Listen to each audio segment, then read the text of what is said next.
Like the lion was big and bad, but the bear's a little bit scarier. It's a little bit tougher. And so defeating the lion made him confident enough, made him strong enough to believe in who he was, to believe in the fact that God's always going to be with him, to defeat the bear. And then he defeated the bear. And the bear made him very confident, very strong. He knew that God was on his side. He knew that who he was someone that God made, God chose him. And that made him able to defeat Goliath, relying on the fact that he had God on his side. To me, it's almost like, we can learn that same lesson, that whatever happened in our lives before we got to this point in time trains us for what happens next. It makes us stronger. It makes us able to overcome the giants. The fact that your parents are divorcing, or you're about to flunk out of school, or you can't get past your drug addiction or anything. Whatever you've been facing before has been able to bring you forward to defeat the giant that's standing in your way right now. And then after you defeat that giant, it's going to give you confidence to defeat the next giant that you stand in front of you.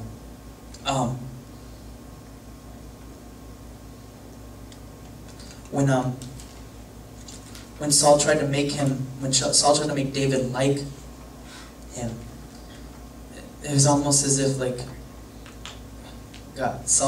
David saying, I don't need to be anybody else, because who I am is enough for God.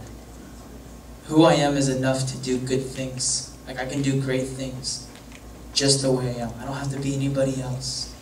I don't have to sing like anybody else. I don't have to be skinny like anybody else. I don't have to run like Luke. I don't have to be anybody else but who I am, because God made me this way. I don't need security blankets. I don't need an armor. I don't need to be you. My confidence, David's saying this, my confidence comes from God. It comes from Him. He's the one who created me this way. He made me unique, to love Him uniquely back, to do unique and only things that I can do. There are things that you guys can do that I can't do. And you guys can face things that I can't face, that I'm not able to face. And so it's like God wants to tell you guys that who you are is better than being anybody else. That who you are can take down any of the obstacles if you keep focused on Him.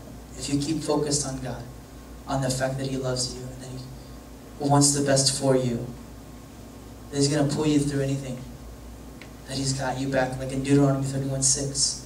I'll never leave you or forsake you. If you rely on that, verse, you can get through anything. That you are special and that you are chosen to do good things, to do great things.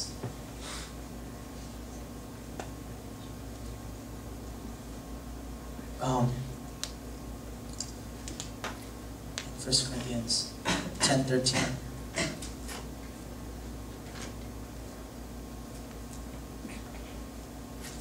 Second Corinthians.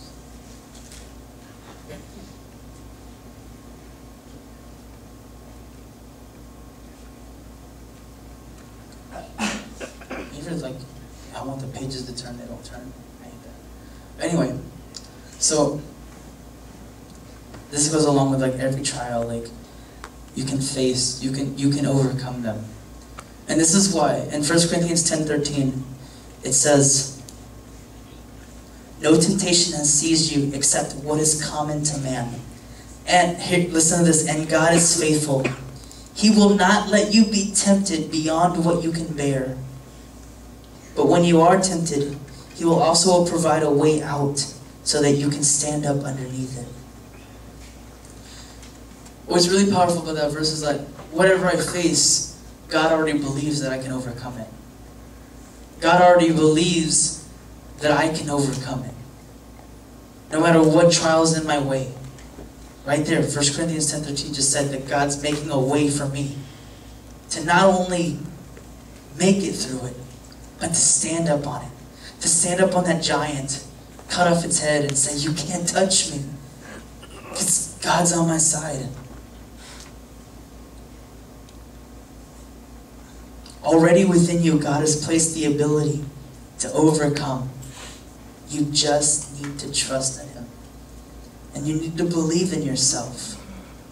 Which is why David says in verse 32, just before he kills Goliath, he says, let no one lose heart on account of this Philistine. What's really powerful about that is that don't lose heart. Do not lose your character. Do not lose who you are. Do not lose faith. Do not lose trust in the fact that there's a Philistine in front of you. For you've got God, the guy who created the Philistine. But that's a different story. God who created you to take a sling and defeat the guy in front of you. To take the ability to trust, the ability to pray, the ability to do things, to be stronger than your trial that you face.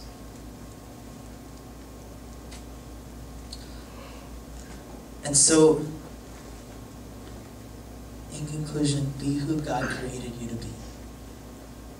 Allow yourself to learn and grow in God. Allow yourself to learn from each trial so you can face the next one. May it be a little lion right now, or well, it's a big lion still, but it's nothing. You know, you can overcome that. To the bear, you can overcome that too. To Goliath, but you can overcome that too. You can overcome that through the power of God, through the fact that He created you unlike anybody else. Just through that.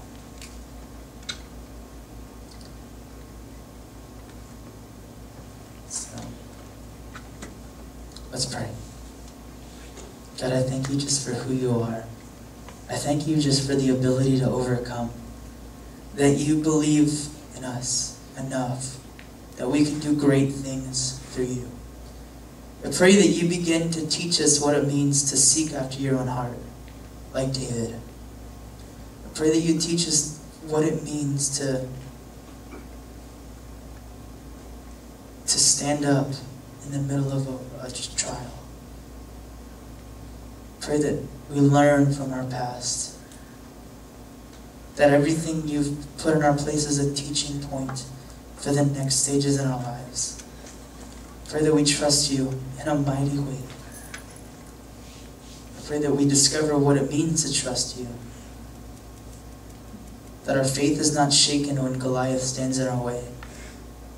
Because you've got our back.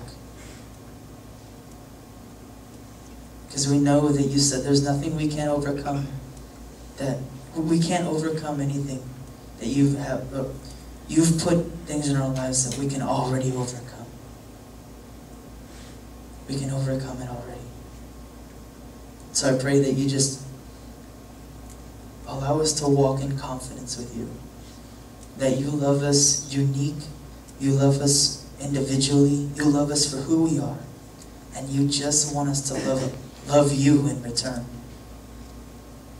To stand for you. To be strong for you. To declare that God's on my side. Nothing can stand in my way. I pray that we learn from you. And that you just allow us to be more than conquerors. To be champions for you. To do great things. To leave behind something so powerful. To leave behind something so great. We love you. We thank you for all you do. In your name I pray.